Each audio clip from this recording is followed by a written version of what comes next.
Welcome to the third lecture of week 5, where we are discussing about the projection of planes. So in this course, which is on architectural graphics, we are covering the orthographic projections for various different geometric forms, and we are now at planes. So earlier in the previous 2 lectures of this week, we have already discussed how the projections of the planes which are perpendicular to both the reference planes would come, and then we saw how the projections of planes which are parallel to one of the reference planes but perpendicular to the other reference plane that would be drawn. Today what we are going to see is when the plane is perpendicular to one of the reference planes but it is making an angle, it is inclined to the other reference planes, how would the projections come? So let us quickly understand this by taking the example or visualizing it with the help of this quadrant system. So this is our quadrant system. This is our quadrant here. So we have, say, a plane, a triangular plane here, which is a flat plane. Now if we kept it like this, it is perpendicular to VP and it is parallel to HP. It could be at any different height, it could be touching the VP, it could be in HP, whichever way, but it remains parallel to HP. So what do we see? We see the true shape of this plane in HP, which is the reference plane to which it is parallel. Now here we are assuming that this plane is perpendicular to VP and it is making an angle with HP. So this is something like this.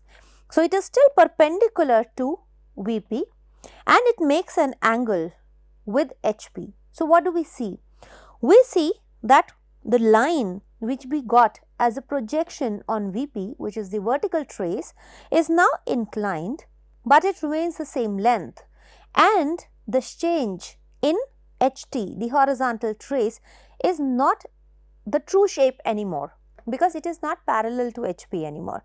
So we will have a diminished, slightly reduced size which will be seen in the HP. What if the plane which is in question is perpendicular to HP and parallel to VP, and then it makes an angle with VP? So this is how the change happens. So right now it is parallel to VP, perpendicular to HP, and when we incline it like this, it becomes inclined to VP and we see a changed shape in VP, which is its vertical trace. So let us see the steps how to draw the orthographic projections of a plane which is making an angle with one of the reference planes and is perpendicular to the other in a stepwise manner. So let us assume a problem. Here I am going to show how do you work with circle, because rectangle and square will become very easy if you have already understood the circle. So let us assume that we have a circle which is of radius 3 centimeters and its lowest point is 2 centimeter above HP. The center is 5 centimeter in front of VP, and this plane, the circle, makes an angle of 30 degree with HP and it is perpendicular to VP. Now to start with, we will have to determine where the circle is. So what it says is that this circle has its center 5 centimeter in front of VP. So what do we take? We just draw a line 5 centimeter in front of VP. So it will be seen in HP. This is the line where the center of the circle is going to lie. Now this circle is of radius 3 centimeters. So we take 3 centimeters and keeping our center of the circle on this line, we will draw the original, in case assuming that the circle was parallel to HP and perpendicular to VP. So we will draw its projections. Now this that we are drawing, which is the original initial position, not the original position, the initial position which we have assumed, we will draw it lighter. It will not be drawn very dark. Then we take its projections.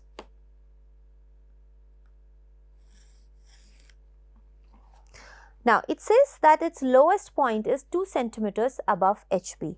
So assuming that this point is the lowest point, we will mark a point 2 centimeters above HP and it makes an angle of 30 degree with the HP. So, we will make an angle of 30 degree with HP. So, right now, okay, so we were only assuming that this was parallel to HP. So, initially it will not be the 30 degree, we will only have a straight line, which is the projection of this circle onto VP. Now, what we are assuming is that this line becomes inclined at 30 degrees here. So, what will we have? We will have the same circle inclined at 30 degree, and this is what we will have. So, what we do? We make the circle its true shape parallel to HP first and perpendicular to VP, and then we incline it by 30 degrees, which is the final trace of this circle. Now, we have to bring it back. How do we do that? So, what we do to achieve this is, we will divide the circle into 12 equal parts, which is our standard procedure. When we are working with circle, we divide it into equal number of parts.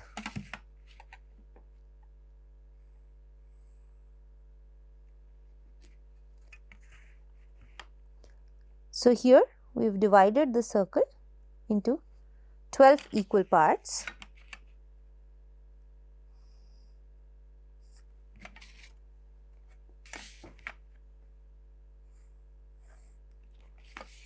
And we will take the projections of all these 12 parts onto the vertical projection. So, what we have here is both these points, if you have divided the circle in 12 equal parts, you will have these projections merging for the 2 points.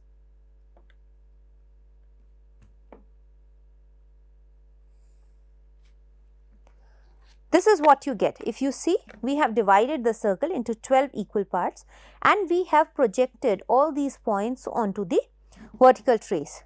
And now what we will do? We will take the projection of all these points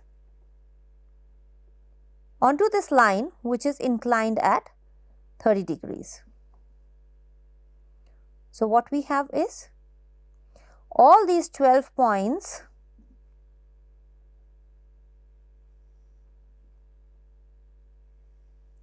projected onto this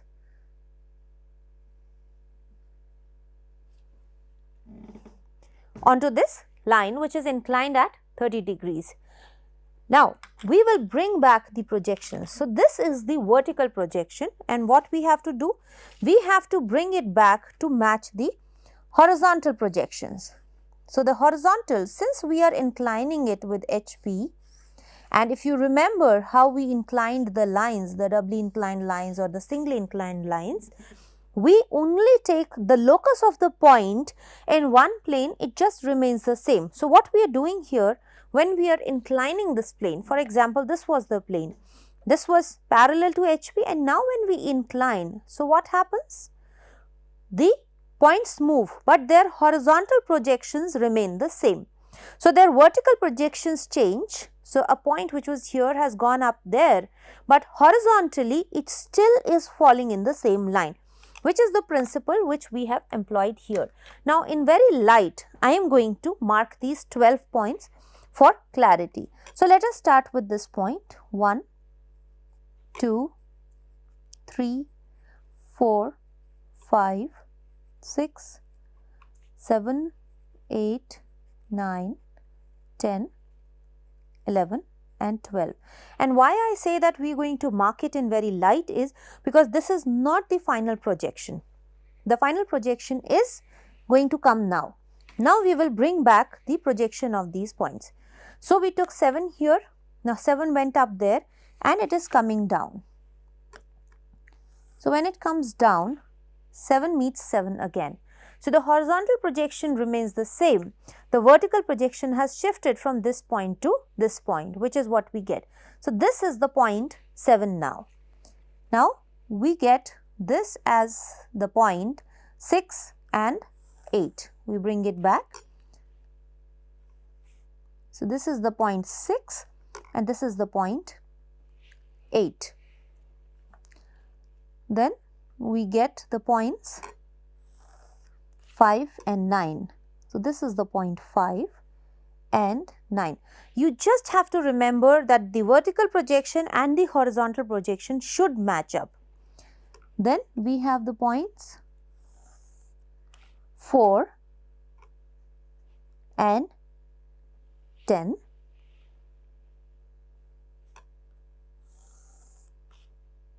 Next, we have the points 3 and 11, and then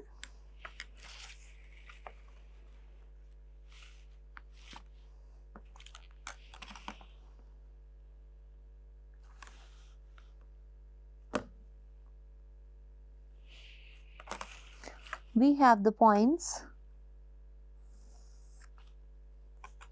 2 and 12, and the point number 1 remains at the same place. Now, here now we will have to join these points to get the final shape of the circle, which is what we are going to do by using the French curves. So, we have these French curves here. Now, we will start to fit the curves. As you go on to use these curves, you will become more familiar with how these curves would fit, and it will become much faster. But yes, initially using French curves is a little tricky process, and you may have slight difficulty in finding the correct fit.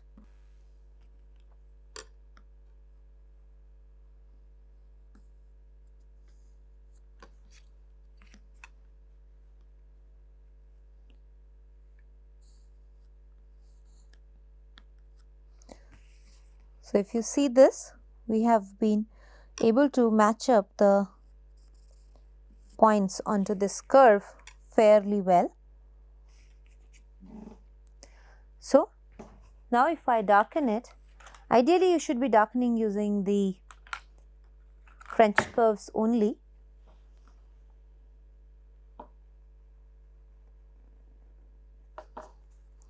This is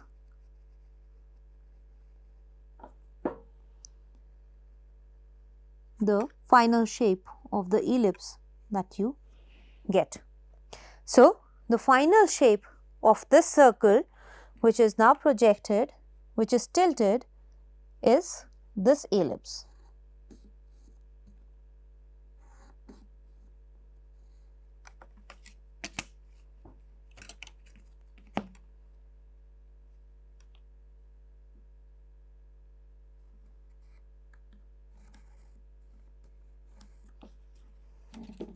And the final projection onto VT is this line, which is inclined at 30 degrees. So, what do we get? We get all the conditions satisfied. The plane, which is circle, is inclined at 30 degrees to the HP. Now, it is located at 2 centimeters. So, it is located at 2 centimeters above HP, which is fulfilled here, and then its center is 50 mm in front of VP, which is what we get here. And then we have this circle with a radius of 3 centimeters. So, what we need to write is the radius of the circle, which is shown here. So, we write 30. So, what we have done? We have fulfilled all these conditions here, and we have also shown it in the solution as well. So, this is our solution, and if you also have to number it, number the circle. This is the point O dash, and then this is 1 dash, this is the final 7, 6, 5, 4, and the same numbers you can take up. Ideally, you should be erasing these numbers because they will confuse. So, either you draw them very light or you don't write them at all if you can manage without writing them, and then in the top we can just mention this 7 dash, and so it will be clear that this is how the circle is being projected. This is a circle which is inclined with HP at 30 degree and it is perpendicular to VP. These are the steps. You will start by assuming that the plane is parallel to one of the reference planes and then gradually inclining it. To start with, you should keep the plane to which it is perpendicular as the same. In this case, it was perpendicular to VP. We took it as that and then we inclined it with HP. Now, let us have another case. So, let us make a hexagon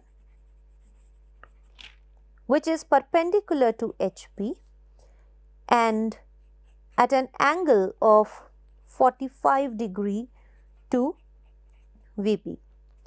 Side of this hexagon let us take as 3 centimeters, and let us define the position of center of this hexagon, which is 6 centimeter in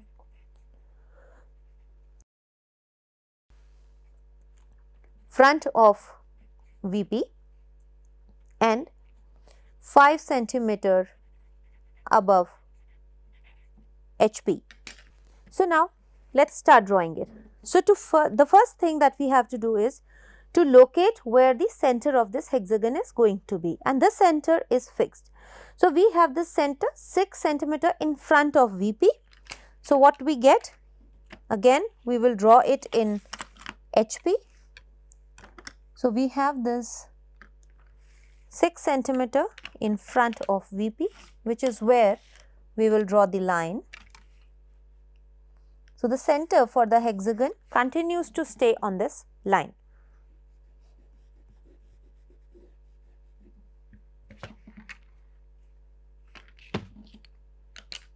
Now, it is 5 centimeters above HP. So, we will draw a line 5 centimeters above HP.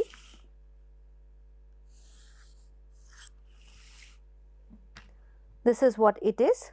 So, we just have a line, we do not know where the center is. So, we can assume it anywhere. Now, since it is perpendicular to HP, so we will be seeing a single line in HP, and to start with, let us assume that it is parallel to VP. So, we will be seeing the hexagon in VP first. So, let us draw. So, the side of the hexagon is 3 centimeter. So, it will be inscribed in a circle with radius as 3 centimeters. So, assuming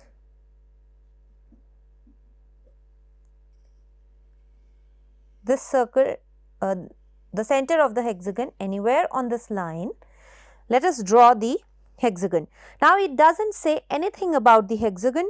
We could start from anywhere, and in this case, if it were given that one of the sides is parallel or perpendicular or to either of the reference planes, we could have taken that. Now, here what I am taking is, I am assuming that two of the sides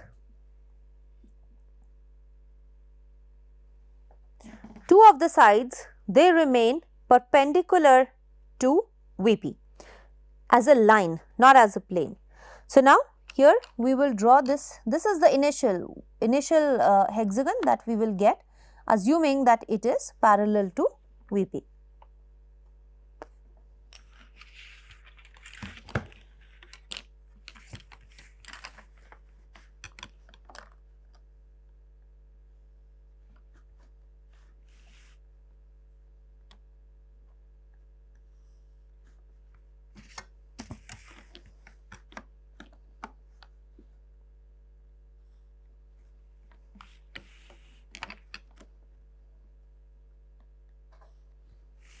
So this is the hexagon in question. Now, currently this hexagon is perpendicular to HP and parallel to VP.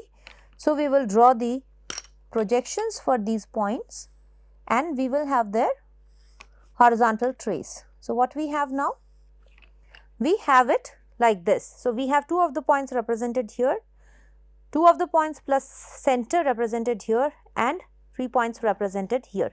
Now what it says? It is inclined at 45 degrees to VP, but the center remains fixed at this position. We do not have a point which is fixed here. So in this case, what will happen when we incline it to, it is making an angle of 45 degree to VP. So what do we see? We see it in the HP making an angle of 45 degree, but it rotates about its center. So what happens? The center remains fixed, which is here, and we will rotate the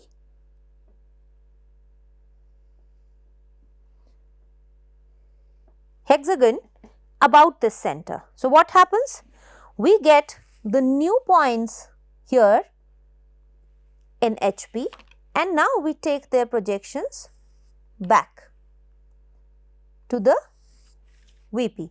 In this case, the vertical projections, they remain the same, and here we will have the same horizontal projections coming, which is how we have done earlier, and the new points that we get are these. And the 3 points which were represented by this point on this original trace, they remain the same because their horizontal and vertical projections, they still match in these points. So now what do we get as the new shape of the circle, of this hexagon?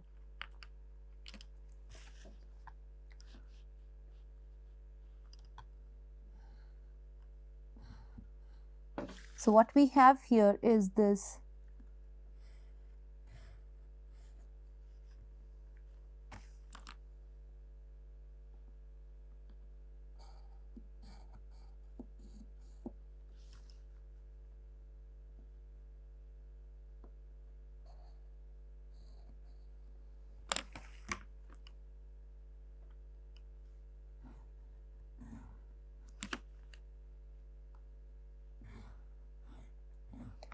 This is the new hexagon that we will get, which is the final projection of this given hexagon, which is perpendicular to HP and making an angle of 45 degree with VP.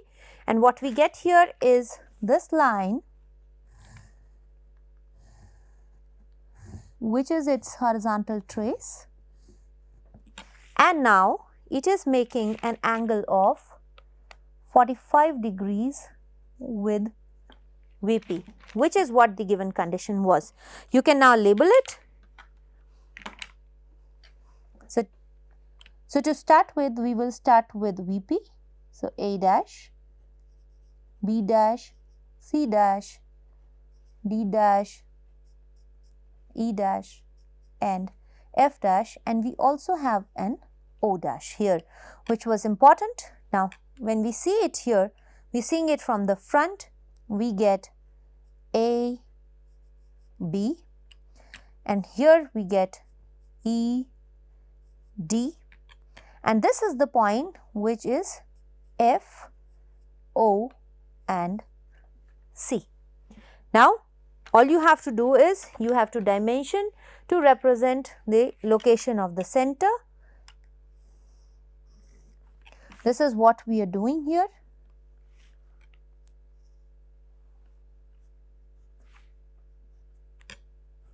So we had it 6 centimeter in front of VP, so which is represented here, and 5 centimeter above HP. So we say that the point O, which is the center of this hexagon, is 5 centimeter above HP and 6 centimeters in front of VP. Suppose we were given a condition where we were defining the side, the condition of the side, saying that this side makes it is at a distance of x and y from HP and VP respectively. In that case, we would not have inclined, tilted this plane about its center. In that case, we would have inclined this plane about its corner, about one of its corners. So, that is how the change in the projections would come, but here this was to show how it would look like. So, depending upon how the plane is being inclined, it will become skewed. Now, if you also see in this case, since it is being inclined only in one direction, it is inclined only in one direction, the lines which are remaining parallel to the plane, the reference plane, for example, in this case the circle, suppose we have this as a circle and it was originally parallel to the HP. Now, what is happening in this case is, as we incline these, assume that each of these lines is in the circle is still there. In that case, the line will still be seen as the same length, which is what is happening. The horizontal trace remains the same. The same thing happens in case of this plane, hexagonal plane, which is assumed as parallel to VP, and now when it changes like this, each of this line individually, not the plane, each of this line individually still remains parallel to the VP.